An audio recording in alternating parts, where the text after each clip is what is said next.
വനിതാ ശാക്തീകരണത്തിന്റെ വിളംബരമായ കർമ്മയോഗിനി സംഗമത്തിനൊരുങ്ങി കന്യാകുമാരി ജില്ലയിലെ നാഗർകോവിൽ. അമൃത യൂണിവേഴ്സിറ്റി ക്യാമ്പസിൽ ഇന്ന് നടക്കുന്ന സംഗമത്തിൽ സദ്ഗുരു ശ്രീ മാതാ അമൃതാനന്ദമയി ദേവി പങ്കെടുക്കും.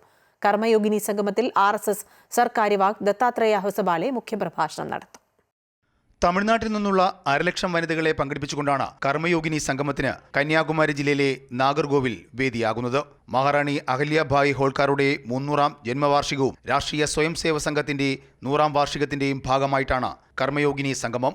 നാഗർകോവിൽ അമൃത യൂണിവേഴ്സിറ്റി ക്യാമ്പസിൽ സദ്ഗുരു ശ്രീ മാതാ അമൃതാനന്ദമയി ദേവിയുടെ സാന്നിധ്യത്തിൽ നടക്കുന്ന സംഗമത്തിൽ രാഷ്ട്രീയ സ്വയം സേവക സംഘം സർക്കാര്യവാഹക് ദത്താത്രേയ ഹൊസബാളയാണ് മുഖ്യപ്രഭാഷകൻ. സ്ത്രീകളുടെ കൂട്ടായ സംരംഭമായ വൈഭവശ്രീയുടെ രജത ജൂബിലി ആഘോഷവും വനിതാ ശാക്തീകരണ പദ്ധതിയുടെ ഉദ്ഘാടനവും സംഗമത്തിന്റെ ഭാഗമായി നടക്കും. NISH university vice chancellor Tessy Thomas അധ്യക്ഷത വഹിക്കും.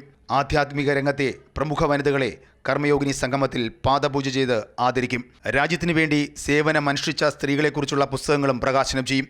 ജീവകാരുണ്യ പ്രവർത്തനങ്ങൾ നടത്തുന്നവരെയും സർഗപ്രതിഭകളെയും ധീരവനിതകളെയും ആദരിച്ച് പുരസ്കാരങ്ങൾ നൽകും. അമൃത ന്യൂസ്, തിരുവനന്തപുരം.